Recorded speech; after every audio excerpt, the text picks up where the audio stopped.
दोस्तों बहुत सारे लोग मुझे पूछते हैं कि सर ये पिक्चर्स हम कैसे निकाल सकते हैं। अब ऐसी इस तरह की जो पिक्चर्स आप देख पा रहे हो स्क्रीन पे, इसे हम कहते हैं बेसिकली मोशन ब्लर वाली फ़ोटोज़। अब ये पिक्चर्स जो है फ़ैशन फ़ोटोग्राफी में, मॉडलिंग पोर्टफोलियो में, क्रिएटिव पोर्ट्रेट्स में या एडिटोरियल्स के अंदर बहुत ही अच्छी लगती हैं। अब इस तरह की पिक्चर्स को निकालना दोस्तों बहुत ही आसान है।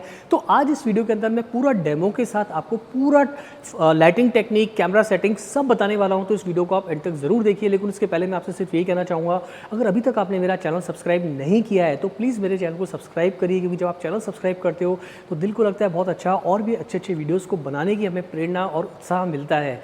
तो देखिए दोस्तों, मोशन ब्लर जो है वो एक बहुत ही बेहतरीन टेक्निक होती है फोटोग्राफी के अंदर। अब यहाँ पर जब आप देख रहे हैं मेरे पीछे जो है मॉडल बैठा हुआ है, तो यहाँ पर आपको सिर्फ 3 चीज़ों की ज़रूरत पड़ेगी। सबसे पहले आप लिख लीजिए, अगर आपके जैसे पेन पेंसिल या मोबाइल है तो नोट्स बना लीजिए। सबसे पहले आपको ज़रूरत पड़ने वाली है एक फ्लैश की, तो एक फ्लैश लाइट मैंने यहाँ पे लगा ली है। दूसरी चीज़ आपको ज़रूरत पड़ने वाली है एक कांस्टेंट लाइट सोर्स की। तो यहाँ पर आप देख रहे हैं, इधर आप देख पा रहे हैं, यहाँ पर जो है मैंने एक पूरा लाइट सोर्स लगाया हुआ है। That is the constant light, यानी कि ये लाइट जो है वो बराबर जलती रहे और उसे हम फायर ना कर सके, यानी कि फ्लैश ना कर सके। तो ये आपको थोड़ा सा ज़रूरत लगेगा। और एक तीसरी लाइट मैंने रखी है थोड़े क्रिएटिविटी के लिए, उसको मैं बाद में एक्सप्लेन करूँगा। तो अगर आपके पास में 2 लाइट्स हैं, यानी कि एक फ्लैश और एक कांस्टेंट लाइट, तो काफ़ी है। अब कांस्टेंट लाइट के लिए आप अपनी RGB आजकल जो लाइट स्टिक आती है उसे भी यूज़ कर सकते हैं। कांस्टेंट लाइट मतलब जो लाइट कॉन्स्टेंटली अवेलेबल हो उसे हम कांस्टेंट लाइट कहते हैं। बट स्टूडियो के अंदर आपके पास में जो भी फ्लैश है उसे भी आप ऑन करके रखेंगे तो वो भी कांस्टेंट लाइट का काम करेगा। तो यहाँ पर आपके पास में 2 चीज़ें तो होनी ज़रूरी हैं। तीसरी सबसे इंपॉर्टेंट चीज़ है वो है आपका लॉन्गर शटर स्पीड। तो यहाँ पर जो शटर स्पीड है वो आपको रखनी है 1 सेकंड से लेके, आप ट्राई करिए थोड़ा ऊपर नीचे जाइए, जिस तरह का भी आपको शॉट मिल रहा है। तो शटर स्पीड जितनी लॉन्ग होगी, जितनी लॉन्गर शटर स्पीड होगी, उतना जो है वो मोशन ब्लर आपकी फ़ोटोज़ में अच्छे से क्रिएट होगा। तो यहाँ पर ये 3 चीज़ होने के बाद में अब आपको 2 चीज़ों का और ध्यान रखना है। सबसे पहले जो फ्लैश है आपका, तो पहले हम समझते हैं कि हम इसे क्रिएट कैसे करेंगे। तो यहाँ पर मैं आपको बता दूँ, देखिए जो कॉन्स्टेंट लाइट है वो तो देती है हमें मोशन ब्लर का इफेक्ट, और जो फ्लैश लाइट है, फ्लैश लाइट जो है वो हमारा काम करेगी हमारा जो मॉडल है उसको फोकस में, यानी कि जो पिक्चर जो आप अभी देख पा रहे हो स्क्रीन के ऊपर, यहाँ पे आप देख रहे हो कि मॉडल बिल्कुल फोकस में है, और जो कॉन्स्टेंट लाइट है उससे हमने मोशन ब्लर क्रिएट किया है। तो यहाँ पर जो फ्लैश का काम है आपके सब्जेक्ट को फोकस में रखना। तो जो भी फ्लैश के सामने सब्जेक्ट होगा, उसे जो भी फ्लैश के सामने चीज़ होगी या सब्जेक्ट या हमारा मॉडल होगा, वो हमेशा आपको फोकस में आएगा। तो ये साइंस को आप थोड़ा सा समझ लीजिए। उसके बाद जो है मैं अभी आपको पूरा शूट करके दिखाता हूँ। अब सबसे पहली बात करते हैं कैमरा सेटिंग्स की। तो यहाँ पर आपको जैसे बताया 1 सेकंड से आप शुरू कर सकते हैं। तो आप अपने कैमरा को उठाइए और वहाँ पे शटर स्पीड को डालिए 1 सेकंड के ऊपर। अपर्चर जो है वो आप रख सकते हैं f4 to 5.6 के बीच में, जैसा भी आपको ठीक लगे। That is aperture is very good for such kind of shots. तीसरी चीज़ है ISO। तो ISO आप ISO 100 मिनिमम ISO से चालू करिए, और आपको अगर ज़रूरत पड़ती है तो आप थोड़ा ISO बढ़ा सकते हो, डिपेंडिंग कि आप किस जगह पे शूट कर रहे हो।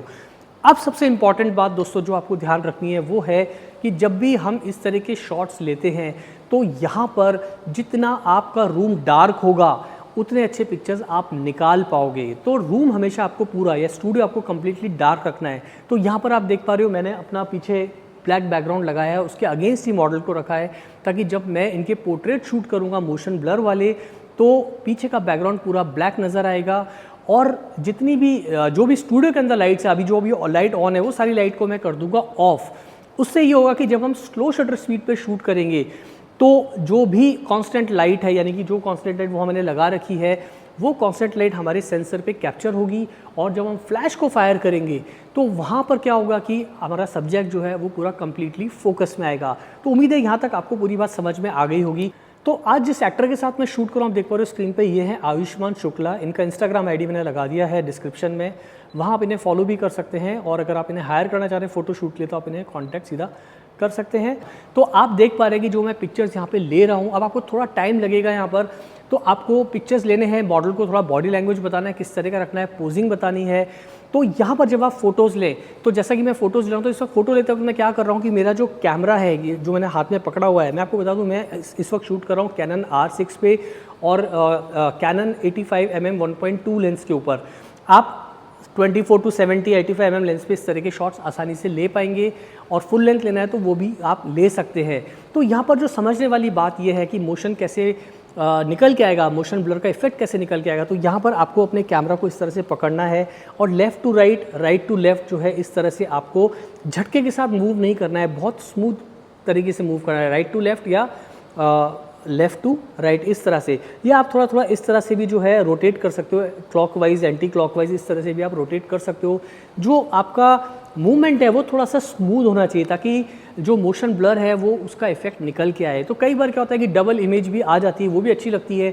तो यहाँ पर आपको थोड़ा सा एस्थेटिक सेंस का ध्यान रखना है कि आपके फ़ोटोज़ किस तरह से निकल के आ रहे हैं। तो यहाँ पर अभी आप देख रहे हो मैं जो शॉट्स ले रहा हूँ वो मैंने काफ़ी सारे ट्रायल करने के बाद में कुछ ये शॉट्स जो आप स्क्रीन पे देख पा रहे हो वो मुझे शॉट्स इसके अंदर मिले हैं। उसके अलावा दोस्तों मैंने जो अभी शॉट्स लिए हैं आप देख पा रहे हो स्क्रीन पे, तो वहाँ पर मैंने पीछे की जो आप लाइट है तीसरी वाली, यानी कि ये जो लाइट आप देख पा रहे हो ये लाइट, ये भी मैंने यहाँ पर लगाई हुई है। और ये लाइट के अंदर फ्लैश जो है वो एक्टिव कर रखा है, यानी कि फ्लैश फायर कर रहा है जब मैंने सारे शॉट्स लिए हैं। लेकिन वहाँ पर जब आप इस तरह के शॉट्स से तो ध्यान रखें कि दोनों फ्लैश, यानी ये फ्लैश और वो फ्लैश, यानी कि दोनों फायर तो करेंगे फ्लैश, लेकिन जो मॉडलिंग लैंप है वो आपको ऑफ रखना है, नहीं तो मोशन ब्लर वाला इफेक्ट नहीं आएगा। इस बात का आपको ध्यान रखना है। तो अब समझने वाली बात, तीन चीज़ें आपको निकल के आई हैं। एक तो हमको पूरा अंधेरे में शॉट लेना है, कॉन्स्टेंट लाइट जो है वो आपकी ऑन रहनी चाहिए, फ्लैश आपके एक्टिवेट होने चाहिए, बट मॉडलिंग लैंप जो है वो आपके ऑफ रहने चाहिए दोनों। और आप यहाँ पे एक और फ्लैश लगा सकते हो जितनी आपकी इच्छा। आपको जेल लगाना है तो अंदर आप जेल भी लगा सकते हो अपने एस्थेटिक सेंस के हिसाब से। तो मैंने सिर्फ वहाँ पे एक जेल लगाया है कलर देने के लिए। अगर RGB लाइट स्टिक यूज़ कर रहे हो तो वहाँ ऑलरेडी आपको डिफरेंट कलर्स मिल जाएंगे। तो देखिए अब दोबारा मैं कुछ पिक्चर्स ले रहा हूँ यहाँ पर, और ये पिक्चर्स जो है थोड़ा सा आपको टेस्ट एंड ट्राई करना पड़ेगा और आप बेहतरीन पिक्चर्स ले पाओगे। चलिए देखते हैं फाइनली पिक्चर्स हमारी किस तरह से निकल के आई है। तो दोस्तों ये था पहला पिक्चर, ये मुझे अच्छा लगा। ये है दूसरा पिक्चर और ये है हमारा तीसरा पिक्चर। तो ये तीन शॉट्स मुझे थोड़े अच्छे लगे। आपको ये पिक्चर्स कैसे लगे? क्या आपको ये टेक्निक समझ में आई? अगर समझ में आई है तो मुझे जो है नीचे कमेंट करके बताइएगा। अगर कुछ समझ नहीं आया तो भी नीचे कमेंट करके पूछिएगा, मैं आपके सवालों का जवाब दूंगा। और इस तरह के शॉट्स अगर आपने पहले भी लिए हैं या जो लोग ऑलरेडी मोशन ब्लर वाले पोर्ट्रेट्स ले चुके हैं, आप लोग किस तरह से इस्तेमाल करते हो इस टेक्निक को, वो भी कमेंट में बताने का मुझे ज़रूर कष्ट करें। आज के लिए इतना ही, जल्दी मिलता है फिर नए वीडियो के साथ। Thanks for watching.